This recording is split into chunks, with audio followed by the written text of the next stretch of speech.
금전사기와 정의의 귀환, 삼국지풍 장편 제1장.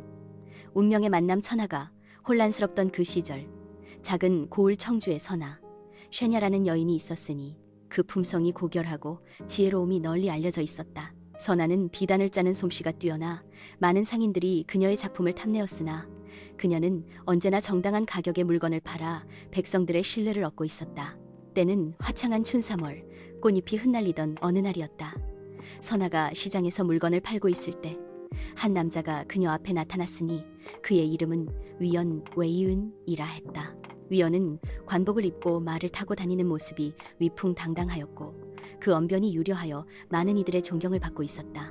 이 비단의 솜씨가 참으로 뛰어나군요. 장안의 귀족들도 이런 품질을 보기 힘들 정도입니다. 위연의 칭찬에 선하는 고개를 숙이며 겸손하게 답했다. 과찬이십니다. 이 비천한 솜씨가 어찌 대인의 눈에 들 수 있겠습니까? 이로부터 두 사람은 자주 만나게 되었고 위연은 선하에게 자신이 태학에서 수학한 학자이며 조정에서 중요한 직책을 맡고 있다고 말했다. 또한 그의 가문은 3대에 걸쳐 충신을 배출한 명문가라 자부했다. 선하의 부모는 이미 세상을 떠나 의지할 곳이 없던 터라 위연의 진지한 구애에 마음을 열게 되었다. 주변 사람들도 모두 이 결합을 축복했으니 하늘이 정한 인연이라 아니할 수 없도다 라고들 했다. 봄이 지나고 여름이 왔을 때 두 사람은 마침내 혼례를 올렸다. 선하는 자신의 작은 가게와 저축해둔 재물을 모두 챙겨 위연의 집으로 시집을 갔으니 그녀의 마음에는 새로운 삶에 대한 기대와 희망이 가득했다. 제2장 실체의 드러남. 그러나 천하의 일이란 항상 표면과 이면이 다른 법. 혼례를 치른 지 3개월이 지날 무렵 위연의 실체가 서서히 드러나기 시작했다. 위연이 자랑하던 관직은 실상 말단서리에 불과했고 그마저도 게으름과 술버릇으로 인해 이미 파면된 상태였다.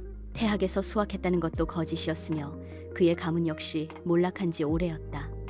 시부모는 표면적으로는 선하를 환대했으나 내심으로는 그녀의 재물을 탐내고 있었다. 위연의 동생 위청, 웨이천, 도박에 빠져 가산을 탕진하고 있었고 그의 누이 위화, 웨이화는 날마다 사치를 일삼아 가문의 재물을 허비하고 있었다. 아, 이것이 내가 꿈꾸던 가정이던가? 선하는 날마다 한숨을 쉬었으나 혼인을 한 이상 어찌할 도리가 없었다. 그녀는 자신의 재주로 비단을 짜서 집안 살림에 보태려 했으나 시부모는 우리 집안의 며느리가 어찌 손에 흙을 묻히며 일할 수 있겠느냐며 만류했다. 가을이 깊어갈 무렵 시부모가 선하를 불러 이야기했다. 우리가 살던 집이 곧 허물어질 지경이라 새 집을 마련하려 하나 전세금이 나오지 않아 어려움이 있다. 네가 좋은 머리를 써서 우리를 도와주지 않겠느냐?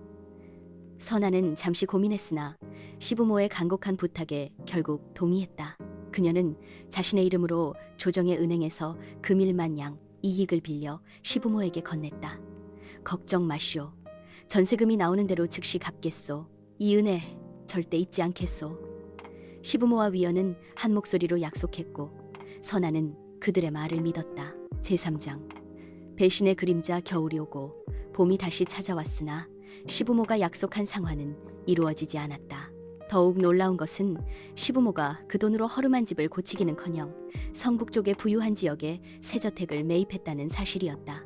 돈은 언제 갚아주실 생각이십니까? 선하가 조심스레 물었을 때 시아버지 위부 웨이후는 눈을 부라리며 말했다. 무슨 돈? 우리가 언제 네게 돈을 빌렸더냐? 네가 며느리로서 집안에 보탠 것이 아니더냐? 이에 시어머니 장씨도 가세했다.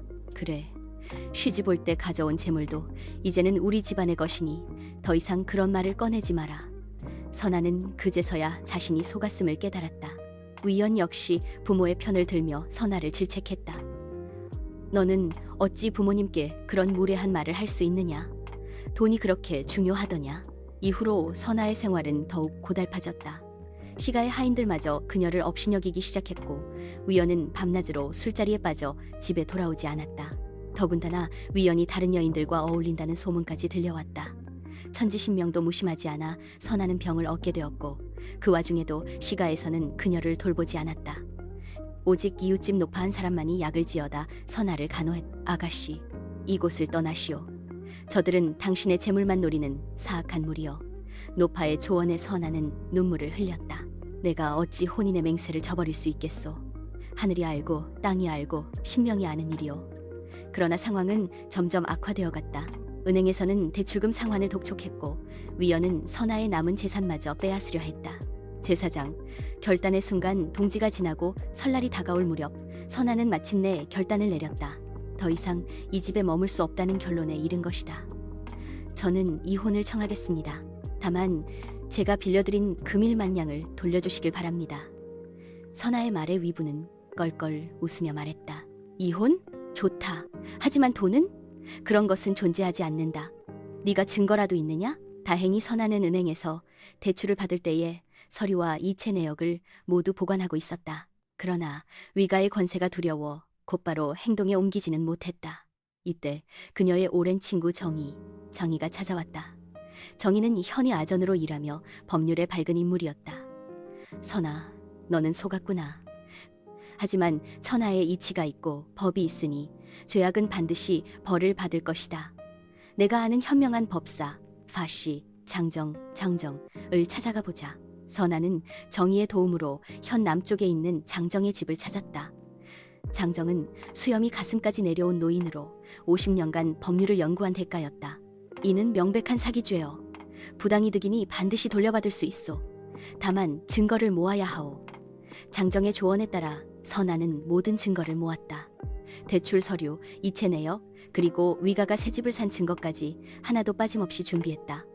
제5장, 정의의 싸움 이듬해 봄, 현령 앞에서 재판이 열렸다. 위가는 권세를 믿고 오만하게 나왔으나 장정의 치밀한 논리와 선아가 준비한 확실한 증거 앞에서 점차 기세가 꺾이기 시작했다. 비고 위부와 장씨, 그리고 위원은 원고 선아의 재물을 사기 행각으로 빼앗았음이 명백하다. 이에 금일만 양과 이자를 포함한 금액을 즉시 원고에게 반환할 것을 명한다. 현령의 판결에 위가는 크게 분노했으나 증거가 확실하여 항변할 수 없었다. 그들은 성북쪽의 새 저택을 팔아 선아에게 빚을 갚아야만 했다. 전 도성에 이 소식이 퍼지자 많은 이들이 선아의 용기를 칭찬했다. 또한 위가의 다른 사기 행각들도 드러나기 시작했고 그들은 결국 도성에서 쫓겨나 먼 변방으로 떠나야 했다.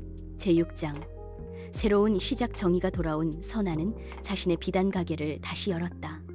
그녀의 뛰어난 솜씨는 여전했고 이제는 더 많은 사람들이 그녀의 정직함과 용기에 감동하여 그녀의 가게를 찾았다. 선아는 자신의 경험을 바탕으로 어려움에 처한 여인들을 돕기 시작했다. 그녀는 자신이 배운 법률 지식을 나누며 불의에 맞서 싸울 용기를 전했다. 후일 장정이 병으로 쇠약해지자 선아는 그를 자신의 집에 모셔와 정성껏 간호했다. 장정은 그녀에게 모든 법률 지식을 전수했고 선아는 마침내 도성 최초의 여성 법률가로 이름을 날리게 되었다. 많은 세월이 흘러 선아의 머리카락이 하얗게 변했을 때 그녀는 제자들에게 이렇게 말했다. 천하의 이치는 공평하니 불의는 오래가지 못하는 법이다. 다만 정의를 위해서는 지혜와 용기 그리고 인내가 필요하다. 내가 승리할 수 있었던 것은 결코 포기하지 않았기 때문이니 너희들도 이를 기억하라.